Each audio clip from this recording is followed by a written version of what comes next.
Hello and welcome back to another episode of Nick Tiffany's Movie Reviews, coming at you online and in print format at nicktiffany.com, in audio format wherever you get your podcasts, and even in video on YouTube. Today we are back. Lots of movies to talk about this week, actually, from streaming to VOD to some theatrical releases, even a little bit of Marvel talk. I'll try to keep things as light and breezy as I can because a couple of these, specifically the first movie we're going to talk about, it's a tough one because you don't want to go too far into detail. But we're starting with M. Night Shyamalan. We're talking about Trap, starring Josh Hartnett. If you've been to the theaters in the last month or two, or if you've been watching any amount of TV, I keep seeing this trailer, this premise. There's this Taylor Swift-esque concert going on, but it's all this big ploy to catch a serial killer. And so immediately you were already in on the fact from the trailer. They are giving you willingly this information that this guy's a serial killer. This whole thing is a setup. What are you going to do? So, for a month plus probably, I've been watching these trailers curious about, okay, if we know he's the killer, what's the twist? It's not an M. Night Shyamalan movie unless there is some sort of twist, some sort of tragic befalling for the characters, something unexpected. But again, being an M. Night Shyamalan movie, it could also be killer setup and maybe not the best delivery in the end. And for me, unfortunately, it kind of fell into the latter category. I think there's a ton of fun stuff here with Trap. I think for the most part, the movie is solidly entertaining. It's when it starts to lose steam towards the end and it starts to become something else entirely that you're kind of left feeling like, okay, well, I don't know. Maybe we shouldn't have known that he was a serial killer, or maybe you shouldn't have told us X, Y, and Z, and maybe it would have been more fun to kind of figure out because the way the film starts, you really wouldn't know until things start to hit the fan. And there's been a lot kind of made about some of the dialogue in this movie, how people talk to each other. Hartnett's Cooper is a very weird, specific OCD kind of guy. He his mannerisms, how he talks to certain people. There's always agitation in his voice. There's this like, I've got to get somewhere else. I don't need to be pulled into this conversation here. Hartnett's fantastic. He's really great, especially coming off of Oppenheimer, and reminding people who he is and that he still has plenty left to give. He's terrific. Ariel Donahue, who plays his daughter Riley, she was great as a, screaming, smitten teenager who's obsessed with this pop star icon. And I guess my biggest gripe with the movie is that it's probably just too much music and too little either plot development, sneakiness, different twists. I don't know. M. Night Shyamalan's daughter, Saleka, she plays Lady Raven, who is, for all intents and purposes, Taylor Swift, Madison Beer, this pop star who draws these insane crowds. Girls are crying, singing along the songs. She brings the girls up. She does all these, there's tons of fan interaction. It's real sweet. Every young girl's dream. And so, the music's good. They totally set the scene. It feels like you're in a concert. And after about like 3 or 4 songs, you're kind of like, okay, this isn't a long movie. And as great as the music is, I'm not necessarily here to watch a movie about M. Night Shyamalan's singer daughter, who is now being like, not necessarily shoehorned into the conversation here or into the film, but takes on a larger role than maybe I expected that she would. And, nepotism talk aside, it just felt like you really could have dialed back on some of that. And you really could have focused more on either fleshing out the ending of the story or doing something creatively unexpected that, I don't know, is elevated by some of the music or by the performances. It just, I don't know. Again, I don't want to harp on it too much because I did enjoy it. I came out of it feeling like that was good. That was good. It was enjoyable. I'm not mad that I went and saw it. But I just feel like it kind of wasted the opportunity of a either stellar ending, or they really should not have marketed the twist, the surprise. I don't know. It certainly got people talking, and so I think a lot of people are going to show up wondering, all right, what's the big reveal? I just don't want you to get your hopes up because there's not necessarily one. And just know that there's a lot more music in this film than is expected. But the film looks great. The film sounds great. There's a lot of really creative moments as far as maybe evading capture or sneakily moving through this massive concert hall, knowing that there's not necessarily an escape. I went into it not necessarily knowing that it was PG-13. I guess I'm not totally surprised. Maybe it was one where a serial killer called the Butcher. I don't know. Maybe the R rating could have led to a few more shocking and surprising moments. But I don't know. All in all, it was good. It was fun. If you need something that's not Deadpool or Horizon or something else that's drawing you in the theaters, I think The Trap is a good time. Just temper your expectations a little. M. Night Shyamalan is a tricky one. It's few and far between that he's got those projects that just, from the get-go, continue to ride, continue to surprise, and perform on a level like some of his earlier works have. He's not quite gotten back to there yet. Not that he needs to, but this is certainly a project that, had there been less of his daughter perhaps and a little more focus on the script, I think everyone would have been a little bit happier coming out of the theater. Everyone would have come out feeling, all right, you know what, that was good. Like that, didn't expect that. That's what you're hoping for, I feel like, when you kind of leave an M. Night Shyamalan movie. And it was fun. Again, it was fun. It just wasn't quite the experience that I was hoping for, maybe. But moving right along, we've got tons of stuff that's coming to streaming this week. Quickly, just to mention, I'm going to start with Netflix. I would say probably the most widely accessible streamer that most people, I would say, have. Netflix, and this was, shout out them for emailing me. One of the films that I saw earlier in the year, Wicked Little Lies, or Wicked Little Letters, is now on Netflix streaming. Just a great, fun little British film. Olivia Colman, Jessie Buckley, Timothy Spall. It has a lot of that British humor, lots of incredible, dirty, intelligent words being slung around in this small little community, and it's just wonderful. It's just a delightful little movie. It's cheeky, funny, very poignant, kind of talking about things around the time of the suffragette movement as well, though. Just a fun, if you were inclined to British films, to British humor, maybe a bit lighter than perhaps some of the American, but nonetheless biting and just sharp and just witty. Olivia Colman is just so great, and Jessie Buckley meets her every step of the way. Just a really fun little indie film that, if you're looking for something funny, joyous, and entertaining and informative, Wicked Little Letters, that's a great bet for you. But if you're like me, Netflix this week meant two things. Parts 1 and Part 2 of the Zack Snyder director's cuts of Rebel Moon. Now, Rebel Moon is his sci-fi opera. This original work that he's had for a couple decades has been shopped around at times as, something Star Wars adjacent, something still out in space, but focused on completely different characters, far more of a mature tone. Something that they necessarily were like, this just really isn't what we do, especially at Disney now. This is some hard R stuff, so pass. So Netflix, after working with Snyder on a couple other films, kind of comes along and says, hey, we will let you shoot this version. And it'd be great if there was a way that we could have, I don't know, your longer Snyder Cut version benefiting off the Snyder Cut of Justice League and this whole release the Snyder Cut movement. It certainly generates a lot of chatter online still. Every day you hop onto Twitter, Zack Snyder, Henry Cavill, Superman, any number of these things are consistently trending.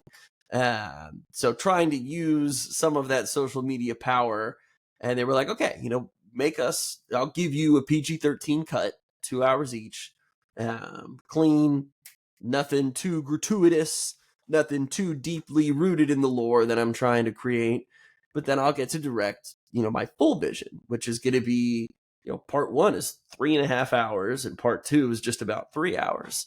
They're rated R. There's a lot more blood. There is more language. There's sex, some nudity in the films as well. Snyder kind of said, I wanted to do a heavy metal style film almost. And that's exactly what it is. I watched both of the original cuts of Rebel Moon back in December, and only what feels like a few months ago for part two.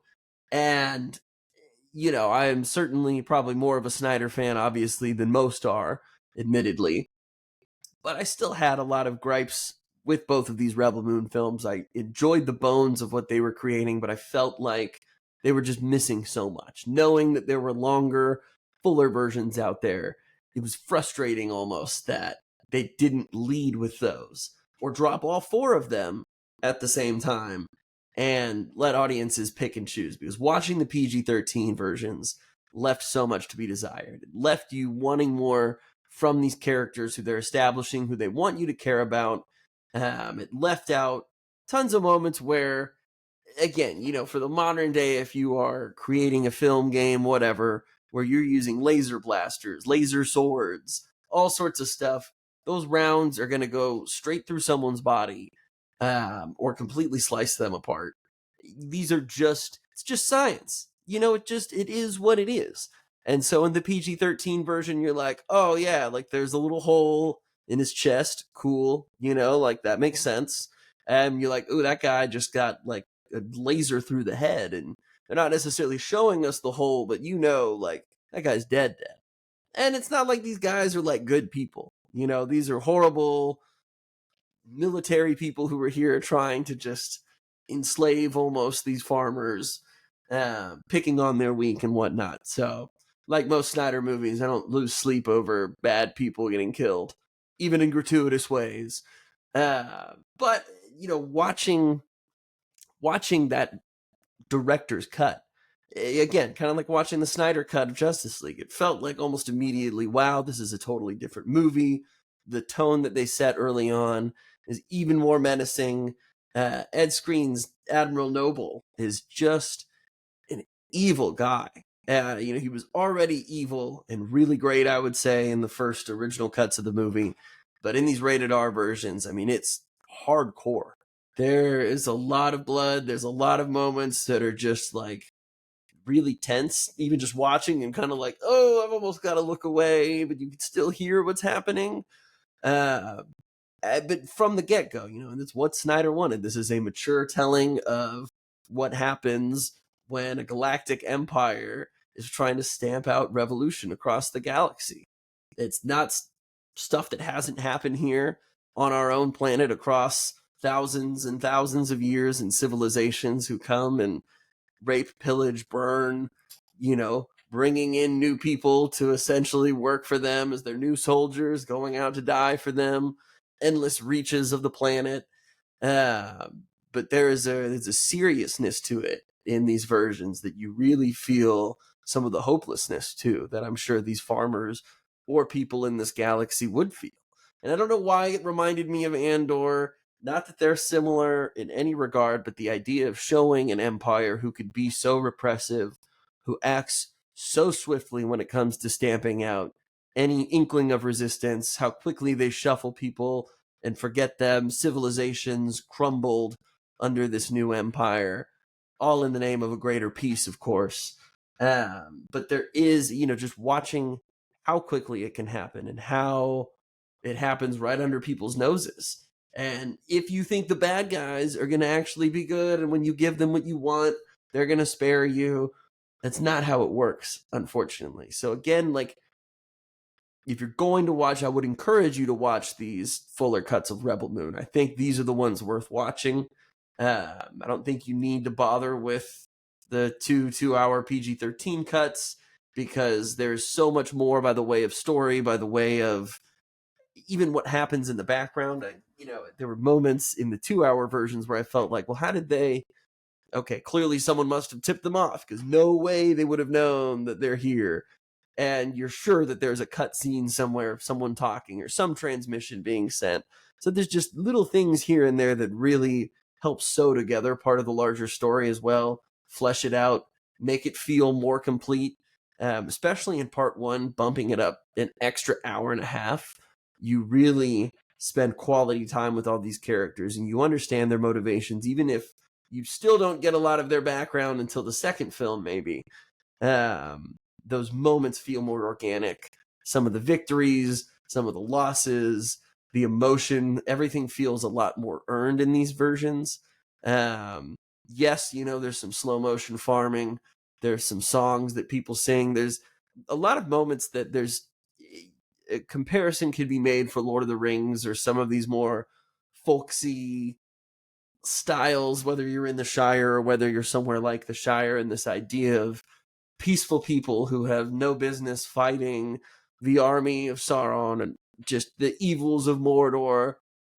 And you look at the simple life that they live, this proud life, whether they're drinking and cheering, there's only what they know there. They're not a complicated people.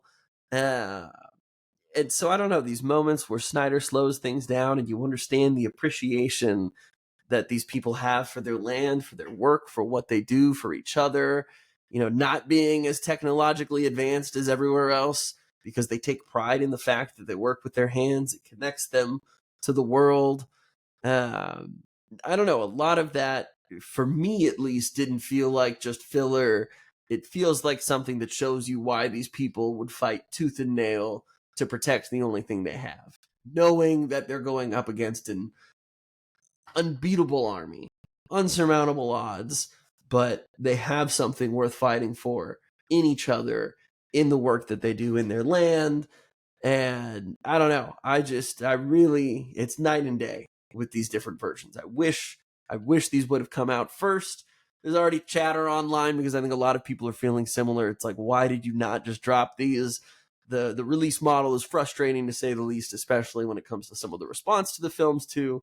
Because I think there's a lot of people out there, the first review went up on Collider from someone who had already given it 1 star for the first versions and then says, yeah, these new versions, they add a lot, but nothing else is really added. Still 1 stars for both. You read the review and it was like, well, you already didn't like the version. And so I got into this discussion with some film friends, and I say discussion like it wasn't me just kind of bombarding them with my own thoughts and opinions on this. But movie reviewing or doing this job, I feel like sometimes could be likened to music and reviewing music, and the idea of there are certain genres that I would say I'm really well versed in. There are certain music styles that I really appreciate more than others, some that I love, some that I don't listen to at all, or I don't go out of my way to listen to because I know it's not really my cup of tea. And so I think about it in the sense of, as a movie critic, as a film critic, there's this obligation you feel sometimes like I've got to see everything. If I don't see everything, I'm a bad critic because I'm not gaining all this knowledge. I'm not seeing all these films that challenge me and challenge my perceptions, that challenge, things that I've felt or thought in my life for however many decades. And that's good. But as I get older too, there is still in my mind, I know what I like. I know what I don't enjoy. I'm always willing to give something a shot. But I say it all the time. Perfect Days is a perfect example of a film that so many film critics I know love. Slice of life, not a lot of talking, meditation on the human condition and this man who has nothing but makes the most of his life. And it's 2 hours and some change, I feel like. And like after 30 minutes, I was like, cool, I got it. I get the gist. But it's grating for me. I can't sit through 2 hours of that and be completely entertained or feel like, wow, that was the best use of my time, or that movie totally transformed me. And everybody who needs to go see a movie in a theater has to go see that one. I tend to champion the films that I enjoy. And I feel like at this point in time, my radar's pretty good as far as knowing what I might enjoy or what I might not enjoy. And so there's a lot of movies that I just don't go see or that I don't review because I know I don't like that director. I know that I don't like this kind of story. I know that this is not something, it's a topic that I'm not overly familiar with. And I don't want to sit here and sound like a fool and talk about something that I don't totally know or even love. And so it's this constant back and forth of, is it, do you want to hear my opinion on this? I told my friends, I was like, I am not a horror expert by any means. I've been challenging myself a lot in recent years, trying to watch more and more horror going by myself to the movies, doing the hard work. But if someone comes to me for a horror recommendation, I would not cite my own work or my own thoughts on what I think is good horror, because I know there are friends of mine, film critic friends, who horror's their bread and butter. And if you really want something scary, if you want something challenging, I'm going to push you over there, because I don't think I need to go do Evil Dead Rises. I'm just, that's not my kind of movie. So I didn't go see it. And I'm not going to review it, but I'm also not going to talk about it like I know what it is, or because, there's all this excessive gore or whatever. I'm like, I don't get to have an opinion on it because I didn't go see it, but I don't want to either. So it's just all of this to say, this weird little tangent aside, I hope that when you listen to me, at least that my opinions aren't just that. They're my opinions. I hope by now you've got a better understanding of me and the kind of films that I like, the ones that I typically tend to enjoy. It's not a surprise that I'm soft on Snyder, a fan of his where some might be tired of his shtick. But that's just something that I know going in. So it's just the weird side of reading reviews from places, knowing that people already are predisposed to not liking something, and then like this is the one you're gonna run with, and I know we're in the age of clickbait and being snarky and having a really just grading review for someone is like way more entertaining for people to read than like actual criticism. And so I don't know, I'm the one on the sideline beating the drum of like, I get it, I'm the Snyder indulgence, the Snyder people can be obnoxious, totally, but there's a lot of people out there who also don't give the film a fair shake and let everything else kind of sweep the narrative. And so I don't know. All of this to say, Rebel Moon director's cuts 1 and 2, I think they're worth watching. Just know, yeah, there's blood, there's sex, there's language. It's a far more adult Star Wars, Star Trek, space sci-fi type film than you've probably seen. But if you've seen Watchmen, if you've watched any other Snyder movie, 300, I'm like, you kind of know what you're getting into. There's a visual language that he has that, there's a mythic level of storytelling he does. So buckle up for the whole 6.5 hours. Chunk it up. That's what I did. I did part 1 last night. I did part 2 this morning. Totally worth it. Give yourself a little space, but just completely different and a far superior experience watching those than watching the original. Just don't, if you haven't watched them, just watch the director's cuts. Moving on to Hulu real quick, a movie I've talked about enough, I feel like, in the last few weeks, but Kingdom of the Planet of the Apes, now streaming on Hulu, so you've got no reason not to watch it. I love me some apes. I love me some Planet of the Apes. 90% apes in this film, 10% humans.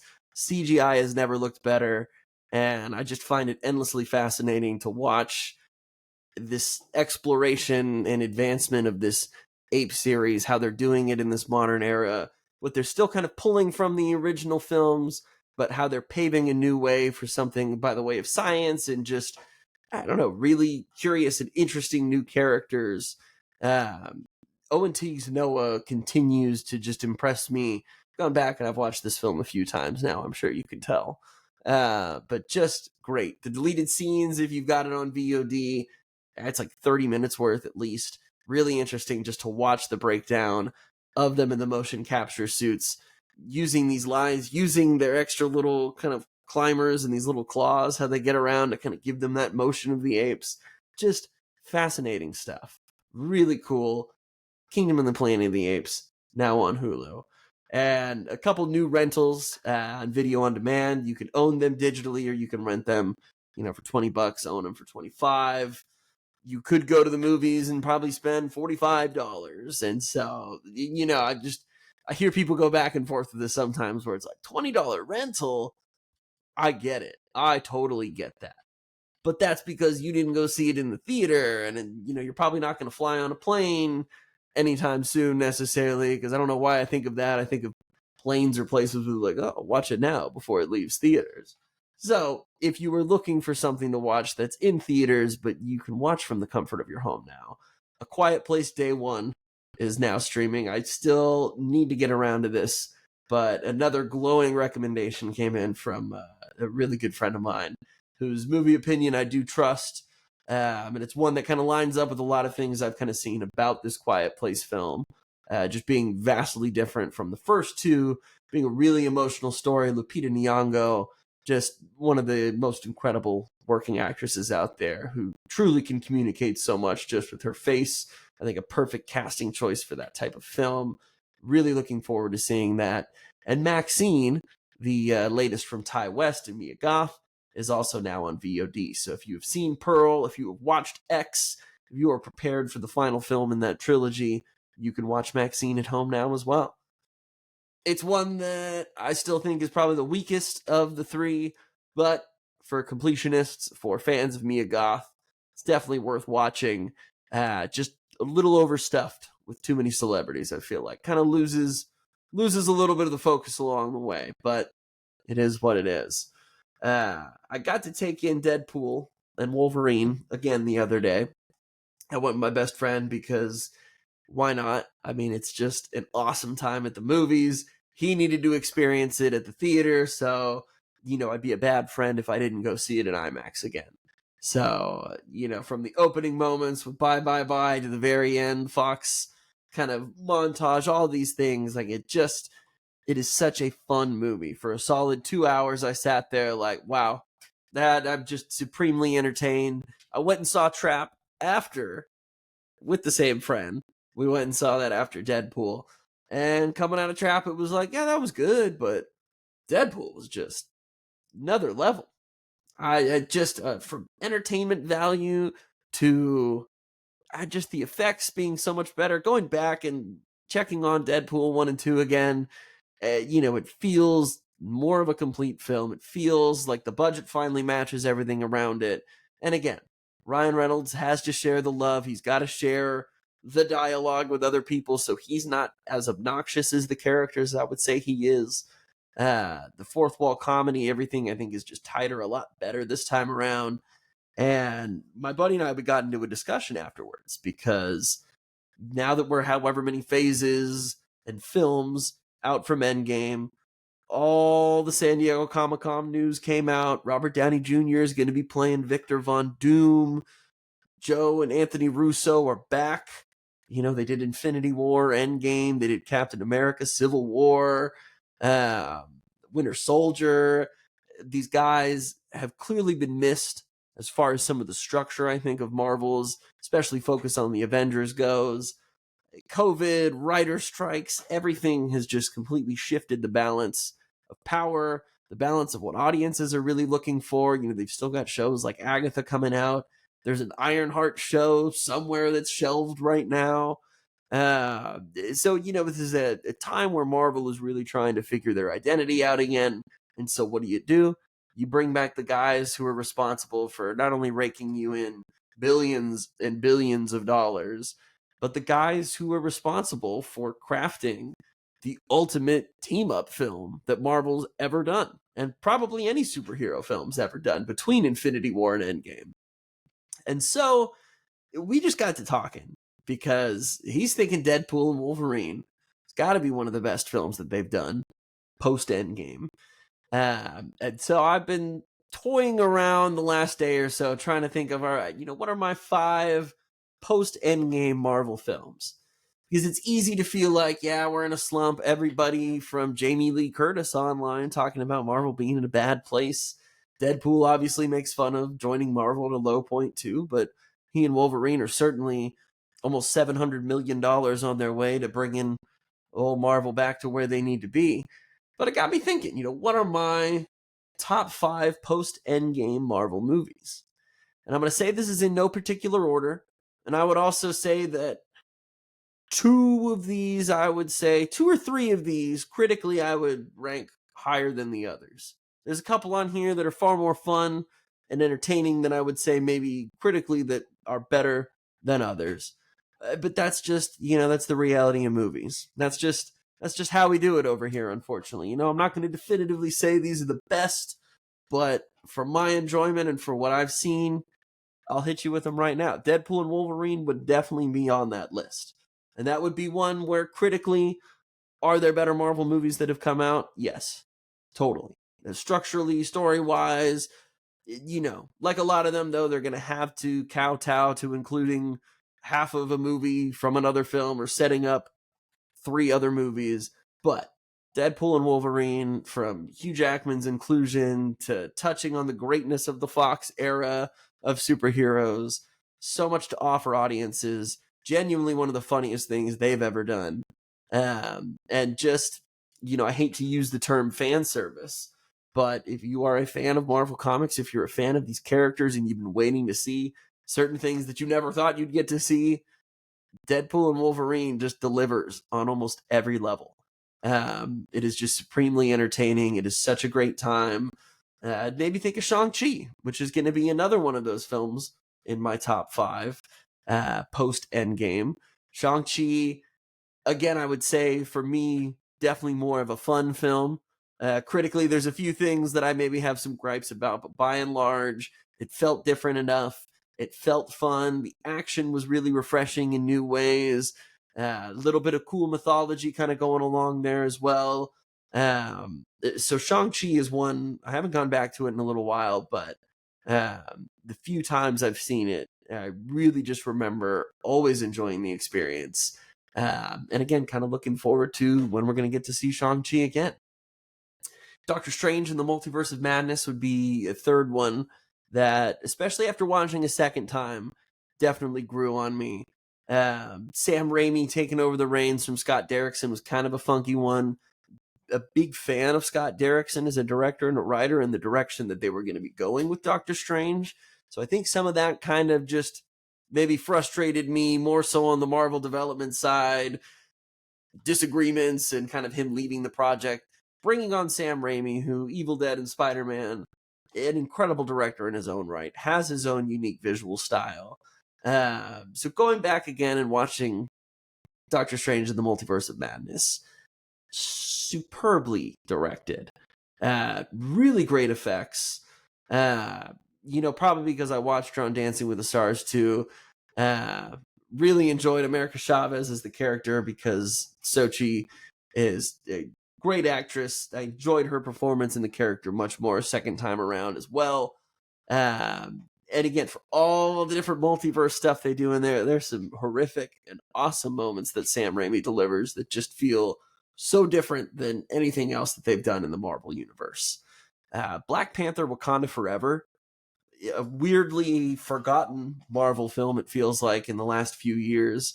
One that obviously was marred by the tragedy of losing Chadwick Boseman, and figuring out, how do we, that was going to be one of Marvel's key heroes going forward. And so, just thinking about what do we do going forward, but more than that, what do we do to honor the memory of Chadwick Boseman, to honor the memory of the Black Panther? I think, for my money, it's one of the most emotional MCU films out there. There might be a couple moments in there that I think are a little eye-rolly, or maybe the shoehorning of new characters to set up new properties. Again, always a little obnoxious, but the whole Talokan culture, everything with Namor, and Shuri kind of taking over the mantle. There's just so many incredible moments, so many beautiful moments in this film too, just from the opening to the closing moments with that Rihanna song on the beach. Wakanda Forever just feels like a brilliant successor, doing the best that they could, I think, in the situation that they had, and being one that maybe, yes, feels less of a superhero movie, but feels more like one that really does matter. And my personal, I will tell you definitively, this is my number one post-Endgame movie, but The Eternals by Chloe Zhao was by far and away the best film, front to back, that I've seen from Marvel since Endgame. And for so many reasons, mostly because it feels like if there was a Justice League, if there was a Zack Snyder's Justice League in the Marvel Universe, Chloe Zhao, she's already done it. Whether it's having one of the coolest examples of a speedster in any movie that we've ever had, to just the seriousness that she gives these characters, to the world that they're creating, their powers and being able to show them, even as similar as they are in some ways, whether to Superman, whether to Wonder Woman, whatever it might be. Um, each of them having their own unique backgrounds, working well as a team, but showcasing just some incredible group battles. Maybe the villain's a little bit weaker, perhaps. But I don't know. Eternals, to me, I remember I didn't get to see that in theaters, and I feel like that's the only Marvel film post Endgame that I don't think I've seen in the theaters, unfortunately. And it was one that when I watched it at home with the IMAX ratio, I was just like, damn it. I would have killed to see that. Like, that's the one I should have seen. I didn't need to go see Thor Love and Thunder in theaters, which I did. It's fine. It's a fine movie. Kind of, I've got issues with funny Thor and just ruining that character. But the Eternals feels unlike anything else in the MCU. It feels like, yes, we're taking characters you've never heard of before, a la Guardians of the Galaxy, but we're not doing the funny thing with them. We're doing something serious. We're doing something celestial, something that will have broad-reaching implications that only now we're talking about with Tiamat, finally, I think, in Captain America Brave New World, or whatever they're calling it now. But yeah, Eternals and Black Panther Wakanda Forever, those got to be my top two. And I got to go back and watch both of them again because I think they're worth it. But that's where I'm at.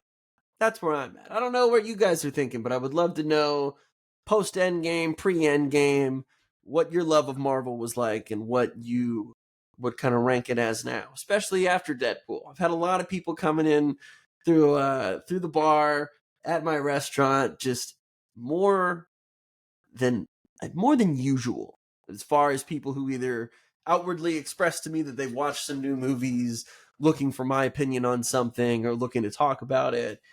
Like every day there's been new people coming in like, have you seen Deadpool yet? That was just freaking hilarious. And I'm like, yes, it is. And like everyone else is saying, it's just going to print money. Before we wrap this up, I want to highlight too, if you've got Amazon Prime, Matt Reeves, who directed War for the Planet of the Apes, Dawn of the Planet of the Apes, he did the Batman with Robert Pattinson, he's helping do the Penguin show. He is executive produced along with J.J. Abrams and Bruce Timm, who is the mind behind the Batman animated series, so much of the DC animated universe from Justice League. He's the creator of Harley Quinn, just has a terrific animation style. They have all teamed up, and there is a new 10-episode animated Batman series on Amazon Prime called The Capes Crusader. Hamish Linklater plays Batman and Bruce Wayne. This is throwback 1940s, 50s noir. We're looking at some of these classic Batman villains. And I was reading about the pitch the other day, and it makes sense having watched the first 3 episodes now. But this idea of kind of combining this mob gangster feeling that Warner Brothers has always been so great at crafting in their films, combining that with some of Universal's classic legendary monsters and their horror stories, and kind of blending that with that noir feeling. So you've got great detective work going on, fascinating in its own regard there, a really unique and interesting animated style, and kind of a reshaping of some of the classic Batman villains done in an age where, you don't have the craziest, newest, coolest gadgets. Feels time appropriate for when Batman was created, but really adds whole new layers of lore to the mystery. Just great action so far. Again, I've only watched the first 3 episodes, but getting classic characters like Penguin, like Catwoman, Clayface. You've got some players like Two-Face and all of them there. It's awesome. And people online would have you believe that it's not because there's a black Jim Gordon and Barbara Gordon, and Penguin is Oswalda, who's a woman now. And I just, I have this debate often with people too, where how many times are you just going to reinvent the wheel until you try something different with the storytelling, or if you try something different with the character? I don't think it's a disgrace on the characters. I don't think anything like that. These are fictitious people. We're about like 10 years or so from Batman being able to use by anybody as IP. So I don't know. This is just more online crap that I'd say don't pay attention to. This is awesome. The direction they're going in is really unique. And any fan of Batman needs to run to Amazon Prime to check this out immediately. I'm probably going to end this episode, and I will probably go finish that show, actually. I wish it were more than 10 episodes, but you got to do what you got to do. Thanks again, as always, for tuning in. You can find us at NT Movie Reviews on all social media networks, podcast platforms, and on YouTube. There's going to be maybe a little bit of lull in the next couple weeks. We've got a little vacation coming up, but I will definitely be getting more on the VOD and home front. Might not have as many theatrical reviews in the next week or so, but there's still going to be plenty to talk about, plenty to recommend. And as always, I'm looking for some of your recommendations, anything you want me to check out, thoughts you might have had on something too. And I'm telling you, if you saw Deadpool and Wolverine, you're going to let me know. Is this the best since Endgame, or what would you choose? Thanks again, as always, for listening, and we'll see you next time.